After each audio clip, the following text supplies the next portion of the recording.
Today is the 40th day, just to register the point. We condemn the unprecedented communications blockade and clamp down in IOJ and K and impress upon the international community to take cognizance of the continuing blatant human rights violations by the Indian occupation forces.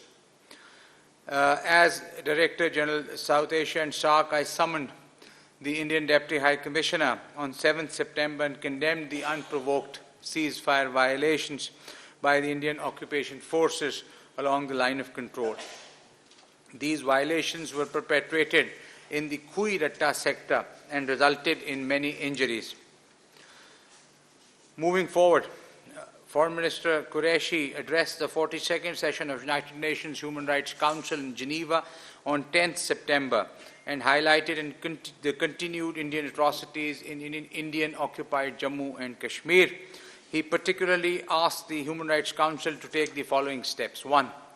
Urge India to immediately stop the use of pellet guns, end the bloodshed, lift the curfew, reverse the clampdown and communications blackout, restore fundamental freedoms and liberties, release political prisoners, stop targeting human rights defenders, and fulfill obligations under the United Nations Security Council resolutions and various human rights instruments as required by international law.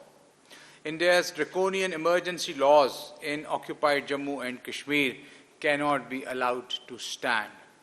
Secondly, take steps to bring to justice the perpetrators of human rights violations of the innocent Kashmiri people, and in this context constitute a commission of inquiry as recommended by the Office of the UN High Commissioner for Human Rights. 3. Authorize the Office of High Commissioner and the Human Rights Council's special procedures mandate holders to monitor and report on India's human rights violations in Indian-occupied Jammu and Kashmir and regularly update the Human Rights Council. Lastly, call upon India to allow unhindered access to human rights organizations and international media to Indian-occupied Jammu and Kashmir. On the margins of Human Rights Council session, the Foreign Minister had extensive interactions and important meetings that included Director General World Health Organization, Ministers of Foreign Affairs of Senegal, Group of Ambassadors of OIC at UN Human Rights Council, President of UN Human Rights Council, and especially the UN High Commissioner for Human Rights.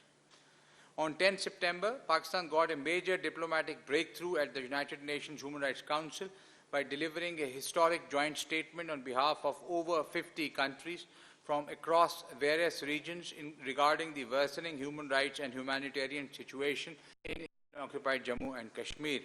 The statement underscored the extremely worrying human rights situation in IOJ and K, and especially following the decisions taken by India on August 5, 2019. The statement also stated that consistent with the UN Charter, the Security Council resolutions and human rights standards and international law, the international community should ask for 1.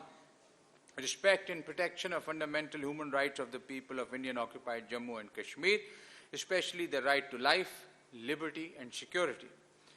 Secondly, immediate lifting of curfew, ending the communications shutdown and release of arbitrarily detained persons. Thirdly, immediate halt to the excessive use of force, especially the use of pellet guns, access for human rights organizations and international media. Implementation of the recommendations of OHCHR's Jammu and Kashmir reports. There are 2, one you got last year and one this year, including the establishment of a UN Commission of Inquiry to investigate the egregious human rights violations. Fifthly, regular reporting by UN High Commissioner for Human Rights on Jammu and Kashmir. Lastly, support for a peaceful resolution of Jammu and Kashmir dispute through the implementation of UN Security Council resolutions. Pakistan welcomes the comments made by UN High Commissioner for Human Rights, the 42nd session of Human Rights Council in Geneva. We believe that UN High Commissioner's concerns and calls are consistent with the position taken by UN system vis-à-vis the human rights situation in Indian-occupied Jammu and Kashmir, including the continuing restrictions and crackdown on fundamental rights and freedoms of the Kashmiri people. We also appreciate the statement of the EU in Human Rights Council, which said that EU had been following the recent developments very closely. The EU has encouraged Pakistan and India to avoid further tensions and refrain from provocations as a line of control, and urged both parties to engage in direct dialogue with a view to peaceful solution in line with UN resolutions and the bilateral agreements between India and Pakistan. Pakistan has also noted with appreciation the Chinese statement that said that with regard to the Kashmir issue, China opposes any unilateral actions that complicate the situation and give rise to new tensions, and hopes that the relevant parties will exercise restraint and avoid further escalation of the situation.